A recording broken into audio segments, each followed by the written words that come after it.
নমস্কার বন্ধুরা, welcome back to my channel. শুরু করছি এখনকার ভিডিও। এখনকার মানে আজ সকাল থেকে কোনো ভিডিও যায়নি। এই ভিডিওটা আমি এখন শ্যুট করছি, এখন প্রায় 6টা বাজতে যায়, তো ভিডিওটা এরপর যাবে। তো ব্যাপারটা হচ্ছে, আমি যে বিষয়টা নিয়ে কথা বলবো আপনারা টাইটেল থাম্বনেল দেখে বুঝতেই পেরেছেন। কাল থেকেই না একটু মনটা ডিস্টার্ব লাগছে এগুলো দেখে।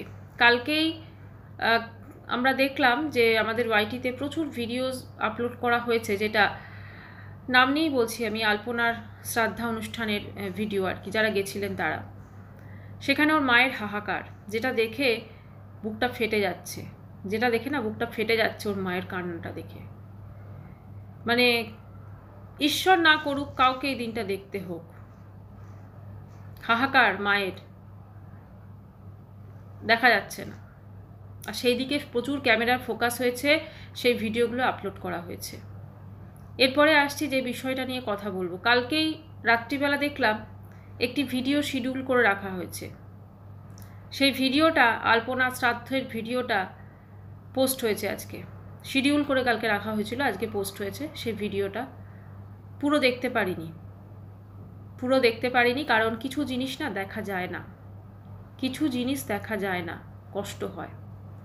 একটা কম বয়সী মেয়ে যে চলে গেল, হঠাৎ করে চলে যাওয়া কোনো সুখের তো নয়, খুব দুঃখের একটা জিনিস।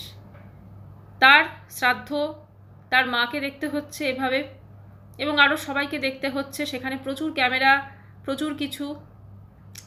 ওই যারা গেছিলেন ওখানে তাদের ক্যামেরাতেই দেখা গেছে এই যে শ্রাদ্ধর যে ভিডিওটা শ্যুট হচ্ছিল মেন চ্যানেল থেকে, যাদের চ্যানেল তাদের থেকে, সেখানে পুরো একদম মনে হচ্ছে স্টুডিও থেকে কোনো ক্যামেরাম্যানকে আনা হয়েছিল। কারণ সেই দেখবে বিয়ে বাড়ি থাকে না, একদম পুরো ওপরে মানে ফ্ল্যাশ থাকে, তারপরে ক্যামেরা থাকে, সেরকম ক্যামেরা দিয়ে যেন কোনো সিনেমার শুটিং হচ্ছে। দুঃখ শুধুমাত্র আমার মনে হয়েছে একজনেরই ছিল, সেটা হচ্ছে আলপনার মা। বাকি কারুর কোনো রকম দুঃখের বহিঃপ্রকাশ আমরা দেখতে পাইনি, যতটুকু দেখা গেছে আমরা দেখতে পাইনি। তার মায়ের যে আর্তনাদ, মায়ের যে সব কিছু, মানে সেটা বুকটা ফেটে যাচ্ছিল জাস্ট।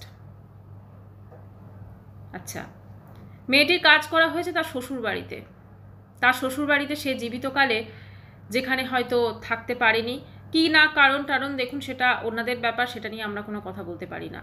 কিন্তু শ্রাদ্ধ শান্তি হয়েছে ওখানে।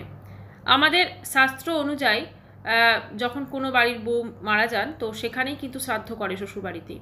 কিন্তু এক্ষেত্রে যেহেতু মেয়েটি ওখানে জায়গা পায়নি এর আগে, বা মেয়েটি ওখানে থাকতো না, মেয়েটি যেখানে থাকতো সেখানেই বোধহয় শ্রাদ্ধ শান্তিটা করার বেশি দরকার ছিল, যে পুজোটা আর কি। আমার এই শ্রাদ্ধ কথাটা বলতে না ভীষণ মানে খারাপ লাগে। আমি বলি সবসময় পুজো, মানে কারো চলে গেলে তার পুজো ধরুন, আমরা যদি এটাকে বলি।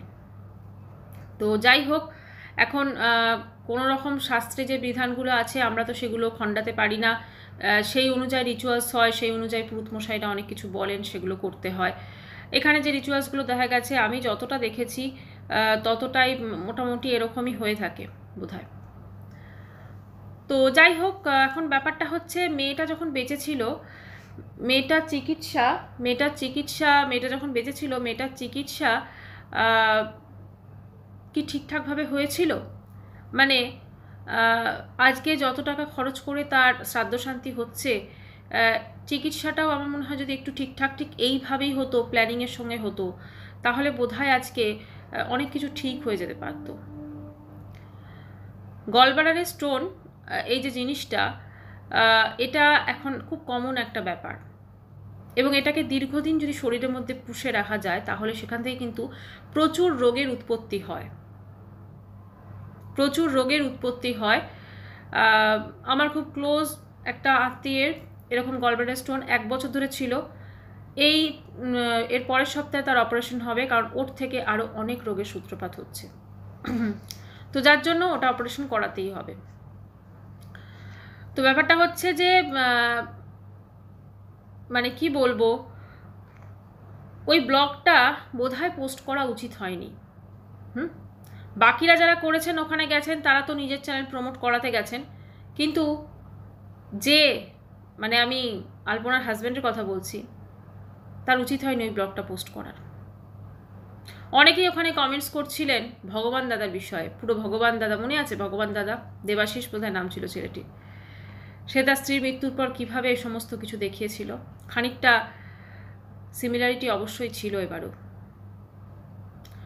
মানুষের মনে হয়তো দুঃখ ভেতরে থাকতে পারে, বাইরে হয়তো তার বহিঃপ্রকাশ নাই বা হতে পারে, সবাই তো আর বাইরে প্রকাশ করতে পারে না জনসমক্ষে, কিন্তু তা বলে তার শ্রাদ্ধ শান্তিটাকে পুরো ওরকমভাবে দেখানো, সেটা আর স্পেশালি সব থেকে খারাপ লাগছিল ওর মায়ের কান্না, যেটা দেখা যাচ্ছিল না, কারণ মনে হচ্ছিল বলা উচিত না, কোনো বিয়ে বাড়ি বা কোনো অন্যরকম কিছু লাগছিল। একটা মেয়ে যে মারা গেল, তার যে পুজো বা তার যে মানে কি বলবো, তার যে তাকে মনে করা, তার যে স্মরণ সভা বলুন যাই বলুন, সেটা এইভাবে। এবার আসি খাওয়া দাওয়ার কথায়। আমি এই শ্রাদ্ধ শান্তিতে খাওয়া দাওয়ার ঘোরতর বিরোধী। আমার এই জিনিসটা অত্যন্ত নিন্দনীয় লাগে, এবং আজকাল আমার মতো আরও অনেকে আছেন যারা এটা পছন্দ করেন না, তাদের বাড়িতে নিমন্ত্রণ এলেও তারা যান না। এই আলপনার বর একটি লাইভে বলছিল কি কি মেনু হবে, সব কিছু বলেছিল, কিন্তু কার্ড করেছিল, কার্ড তো অবশ্যই অনেকেই করে চিঠি নিমন্ত্রণ করার জন্য। এটাতে কথা হচ্ছে যে আমি জানি না যারা ওখানে মানে এসেছিলেন এবং খাওয়া দাওয়া করেছেন, তারা কি করে, তাদের মনের হয়তো অনেকটা জোর, তারা কি সত্যি এই আলপনাকে চিনতেন বা তাদের সঙ্গে কোনো রকম যোগাযোগ ছিল, বা তারা কি জানতেন মেয়েটির কথা। এই যে ব্যাপারটা না, মানে এত মানুষজন দেখলাম তো, অথচ যখন তার ব্লাডের দরকার হয়েছিল, যখন তার চিকিৎসার দরকার হয়েছিল, যেমন আলপনার বর বলছিল যে তখন পাশে সেরকম কাউকে পায়নি। আজকে তার শ্রাদ্ধ শান্তি সব কিছু হচ্ছে, ক্যাটারিং করা হয়েছে খাওয়া দাওয়ার ওখানে, প্রচুর মানুষজন খাবার গ্রহণও করেছেন। এগুলো নিয়ে কিচ্ছু আর আমার বলার নেই, দেখতে খুব খারাপ লাগছিল। ওর মায়ের কান্নাটা বুকটা মানে কি বলবো, হাহাকার করছিল পুরো ওর মায়ের কান্নাটা দেখে। এরকম একজন মানুষ যে কাঁদছেন, আর যারা ওর বাড়িতে গেছিল ভিডিও করতে, তারা তার পাশে বসে বলছেন, বিভিন্ন কথা বলে যাচ্ছেন ক্যামেরাটাকে অন করে। ধীরে ধীরে না আমাদের মধ্যে থেকে মানবিকতা বোধগুলো চলে যাচ্ছে, মানবিকতা বোধ, হ্যাঁ, সব চলে যাচ্ছে। এখন তো দেখছি নিজের কেউ মারা গেলেও, স্বামী বা স্ত্রী মারা গেলেও কারোর কিছু যায় আসে না, খুব তাড়াতাড়ি সব কিছু নর্মাল হয়ে যায়। আরও তো দেখছি অনেক জায়গায় খুব তাড়াতাড়ি সব কিছু নর্মাল হয়ে যায়। হয়তো এরকমই হয়, জানি না, এখন যুগের সাথে সাথে সব কিছু বদলাচ্ছে, সব কিছু আপডেট হচ্ছে একদম। এটাও দুঃখটাও বোধহয় এরকমভাবে হয়ে গেছে, তাই না? মানে দুঃখের কোনো রকম প্রকাশ সেরকম দেখলাম না, কিছু না, একদম কি বলবো, শিডিউল করে রাখা হচ্ছে কালকে ব্লগ পোস্ট হবে। এবং আমি যখন ব্লগটা দেখলাম, মোটামুটি যেহেতু আমি একবারে দেখতে পারিনি জিনিসটা, তো 2-3-4টে তো অ্যাড এলোই। সত্যি ভাবি যে মানে কিছু বলার নেই, জাস্ট স্পিচলেস। এতটা স্বার্থপর মানুষ কী করে হতে পারে? সব থেকে বেশি যে চিন্তাটা হচ্ছে সেটা হচ্ছে আলপনার মায়ের জন্য, ওনার কি হবে, মানে ওনাকে কে দেখবে। অ্যাকচুয়ালি ওনার মনের মধ্যেও বোধহয় সেই চিন্তাটা আছে, যে মেয়ের সঙ্গে সবসময় থাকতো, এত ভালোবাসতো মেয়ে, মানে কি বলবো, ওই জিনিসটা না ওর মাকে দেখে না, মানে কি বলবো, ভালো লাগছিল না, সত্যি কথা, খুব কষ্ট লাগছিল। ঈশ্বরের কাছে প্রার্থনা করব যেন আলপনার মা ভালো থাকেন, সুস্থভাবে যেন জীবনযাপন করতে পারেন। বাকি অনেক কিছুই আমরা বুঝতে পারছি, অনেক কিছুই দেখছি, হয়তো ভবিষ্যতে আরও দেখব। একটাই বলবো যে আলপনা যে বয়সে মারা গেছে, যে বয়সে ছেড়ে চলে গেছে, সেখানে এরকম ঘটা করে শ্রাদ্ধ শান্তি করার কোনো প্রয়োজনই ছিল না। অবশ্যই যে পুজো আর্চার যে ব্যাপারগুলো ছিল সেগুলো অবশ্যই করা যেত, কিন্তু সেখানে কার্ড ছাপিয়ে লোকজনকে নিমন্ত্রণ করে খাওয়া, এটা কিন্তু আজকাল অনেকেই করেন না। এবং সেখানে মানে তাদেরকে আপ্যায়ন করা, এগুলোর কোনো দরকারই ছিল না। যেটুকু রিচুয়ালস সেটুকু বোধহয় করাটাই বেটার ছিল। ব্রাহ্মণ ভোজন বা অনাথ বা মানে দুস্থদের খাওয়া দাওয়া অনেকেই করান, কিন্তু এটা যেন একটু অতিরিক্তই হয়ে গেল। যাই হোক, এটা কে কীরকমভাবে করবে সেটা সম্পূর্ণ তার ব্যাপার। এখন কথা হচ্ছে এইটাকে যেভাবে শিডিউল করে পোস্ট করা হয়েছে, সেটা দেখে আমার খুব অবাক লাগলো। মানে এটাকে এডিটও তো।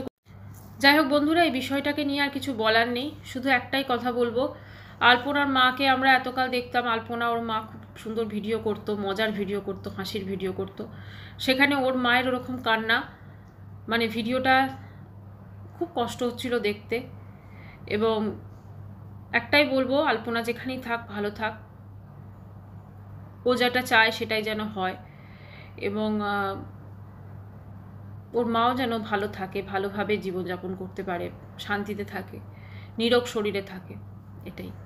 কারণ মা হয়ে মেয়ে শ্রাদ্ধ দেখা এটা সত্যি খুব খুব কষ্টের, খুব ডিফিকাল্ট। এটা আর কিছু মানে বলারই নেই, এটা কিছু বলারই নেই। যখন ওখানে পুরোহিত মশাই যারা ছিলেন তারা বলছিলেন যে আপনি এরকম কাঁদবেন না, তাহলে হয়তো এই শ্রাদ্ধসাথী কাজটা ঠিকঠাক হবে না, বা যে উদ্দেশ্য নিয়ে করা হচ্ছে সেটা হবে না। কিন্তু ওর মা তো, মানে এই জিনিসটা যে কোনো মাকে দেখতে হবে, এটাই বোধহয়, মানে কি বলবো, কিছু বলার নেই। আর কোনো মাকে যেন এই দিনটা না দেখতে হয়। ভিডিওটা শেষ করছি, চ্যানেলটি ভালো লাগলে সাবস্ক্রাইব করুন। বাই।